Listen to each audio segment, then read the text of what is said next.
सबसे पहले ये बताइए कि ठंड क्यों लग जाती है। जब गर्मी के दिनों से हम ठंड के दिन में प्रवेश करते हैं तो हमारा बॉडी उस ठंडी के प्रति रेसिस्ट नहीं किया रहता है, इसलिए हम लोगों को ठंड लग जाती है। जब गर्म एनवायरनमेंट से हम बिल्कुल ठंडे में जाते हैं तो उस कंडीशन में भी ठंड लगने की संभावना बढ़ जाती है। ठंड लगने पर क्या करना चाहिए? प्याज और लहसुन अदरक का सेवन निश्चित रूप से करना चाहिए। धनिया की चटनी, आंवला का चटनी का सेवन करना चाहिए। हार्ट का प्रॉब्लम, पैरालिसिस, डायरिया, डिसेंट्री और वोमिटिंग, ये सारे कॉम्प्लिकेशंस ठंड के दिनों में बढ़ जाते हैं। नमस्कार, D5 चैनल हिंदी देख रहे दर्शकों का मैं वंदना स्वागत करती हूं। आज एक बार फिर हम जुड़े हुए हैं डॉक्टर नवीन श्रीवास्तव जी से। डॉक्टर नवीन श्रीवास्तव, आपका बहुत बहुत स्वागत है हमारे इस प्रोग्राम में। आपका और आपके दर्शकों का भी मेरे तरफ स्वागत। आज हमें डॉक्टर नवीन बताने वाले हैं कि कैसे कड़ाके की ठंड में भी बिना कपड़ों के आपको बिल्कुल ठंड नहीं लगेगी। डॉक्टर नवीन, सबसे पहले ये बताइए कि ठंड क्यों लग जाती है।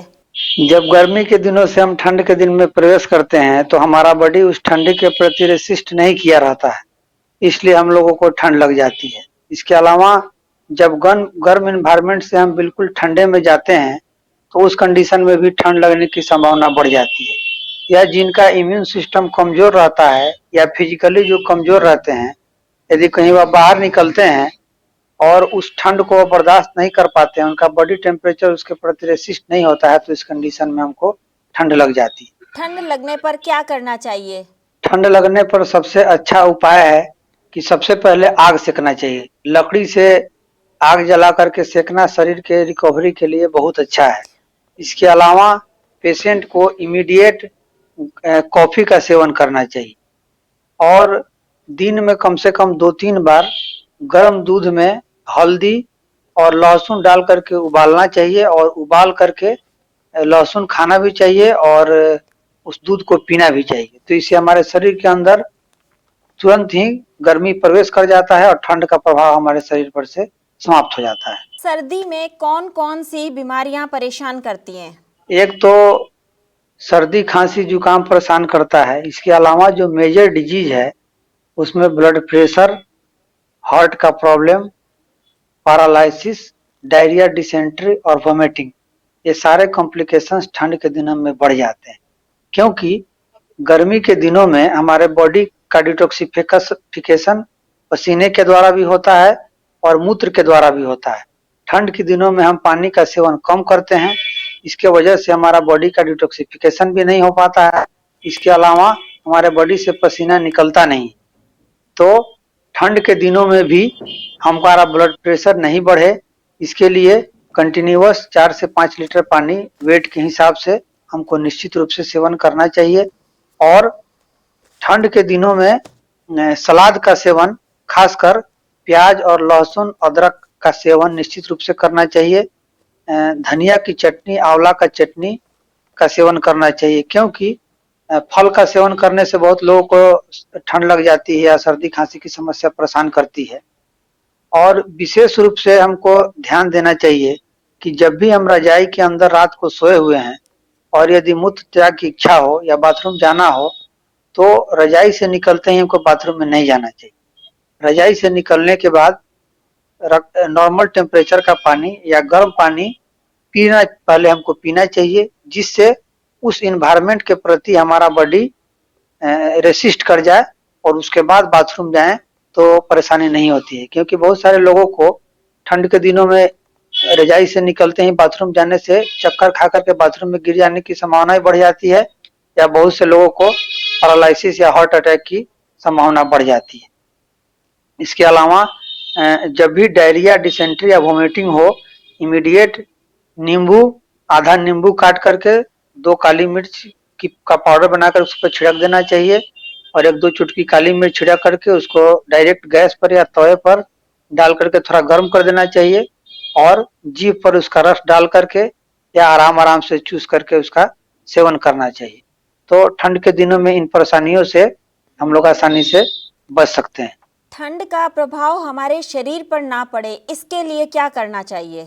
ठंड का बिल्कुल भी प्रभाव हमारे शरीर पर नहीं पड़ेगा यदि कुछ सावधानी हम बरतेंगे। सुबह के समय में जो हम लोग चाय का सेवन करते हैं, चाय के जगह पर यदि गर्म मसाले का काढ़ा, उसमें अर्जुन का पाउडर और त्रिकटु चूर्ण, जिसमें सौंठ, पिपली और काली मिर्च होती है, डाल करके बच्चे, बुजुर्ग या जवान कोई भी इसका सेवन करे तो हमारा बॉडी अंदर से गर्म रहता है और बाहर से होने वाले ठंड के प्रभाव को रोकता है। इसके अलावा छोटे बच्चों को निश्चित रूप से काढ़े के साथ शीतोपलादी चूर्ण का सेवन कराना चाहिए, क्योंकि बच्चे बहुत ज्यादा परेशान हो जाते हैं ठंड के दिनों में सर्दी और खांसी से। और दूध में लहसुन और हल्दी डाल करके प्रत्येक व्यक्ति को सेवन करना चाहिए, जिससे कि ठंड का प्रभाव हमारे शरीर पर नहीं पड़े। और यदि संभव हो और उम्र ज्यादा हो तो उस कंडीशन में शिलाजीत का सेवन करना चाहिए। इससे भी हमारा शरीर अंदर से गर्म रहता है। जब तक हमारा शरीर अंदर से गर्म रहेगा तब तक बाहरी कोई भी प्रभाव हमारे शरीर पर नहीं हो सकता है ठंड का।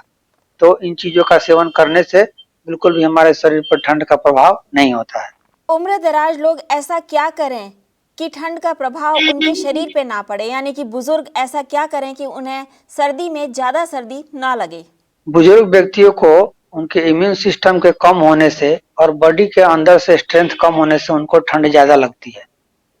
तो सिद्ध मकरध्वज नाम की एक दवा जो बहुत सारी कंपनियां बनाती हैं, किसी भी अच्छे कंपनी का लेकर के उसका आधा आधा गोली सुबह शाम सेवन करना चाहिए बुजुर्ग व्यक्ति को।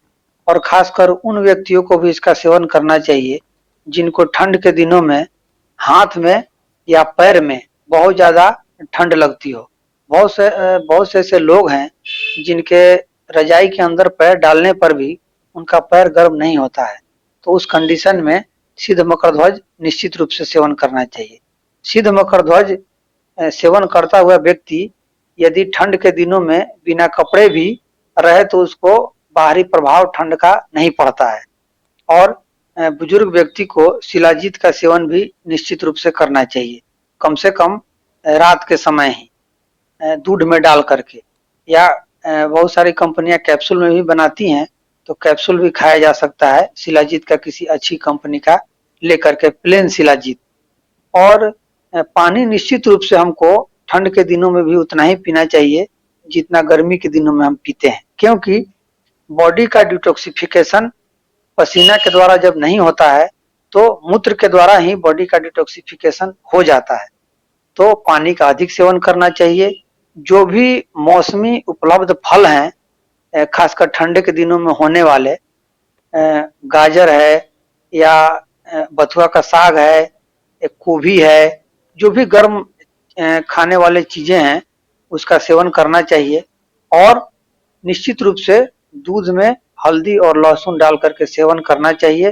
तो इससे बिल्कुल भी ठंड निकल जाएगी, लेकिन उससे होने वाले दुष्प्रभाव हमारे शरीर पर बिल्कुल भी नहीं पड़ेगा और हम आराम से अपने ठंड को काट सकते हैं। दूध और लहसुन का सेवन करना चाहिए, वो कैसे करना चाहिए, किस तरीके से लिया जा सकता है? 1 गिलास दूध के अंदर आधा चम्मच हल्दी और 2 से 4 कली लहसुन की डाल करके उसको 5 से 10 मिनट हम लोग बॉयल कर देते हैं, जिससे उसका पूरा एक्सट्रैक्ट उस दूध में मिल जाता है। और उस दूध का, जैसे बहुत लोगों को जिनको ब्लड प्रेशर या कोलेस्ट्रॉल की संभावना रहती है या बढ़ा हुआ रहता है, उनको दूध का सेवन जनरली नहीं किया जाता है।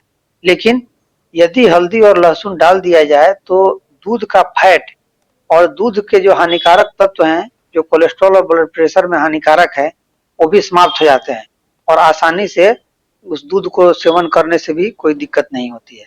बहुत सारे पेशेंट हैं जिनको दूध में त्रिकटु डाल करके भी दिया जाता है।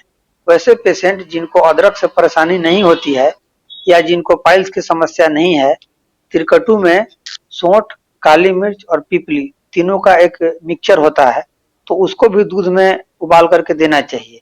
इससे वैसे व्यक्ति जिनको बार बार खांसी होने की संभावना बढ़ जाती है, खासकर ठंड के दिनों में, या जिनको ठंड की वजह से अस्थमा का अटैक आता है, वो यदि सेवन करें दूध में आधा चम्मच डाल करके 2.5 ग्राम के लगभग 10 मिनट बॉयल करके, तो इसका प्रभाव ठंड का हमारे शरीर पर या खांसी का या अस्थमा का हमारे शरीर पर प्रभाव नहीं पड़ता है।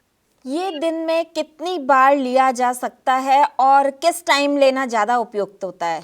हाँ, इसको भोजन के बाद लेना चाहिए और 2 टाइम लिया जा सकता है नहीं उसको लेना ही चाहिए। एक तो सुबह के नाश्ते के बाद, दूसरा रात को सोने के पहले। डॉक्टर नवीन, आप हमसे जुड़े, आपका बहुत बहुत धन्यवाद। आपका भी बहुत बहुत धन्यवाद। ठंड के दिनों में लोगों से बचाने के लिए यदि यह जानकारी को आप साझा करें तो बहुत से लोगों की इससे जान भी बच सकती है। आपका बहुत बहुत धन्यवाद। अगले एपिसोड में आपसे फिर मुलाकात होगी, तब तक के लिए नमस्कार।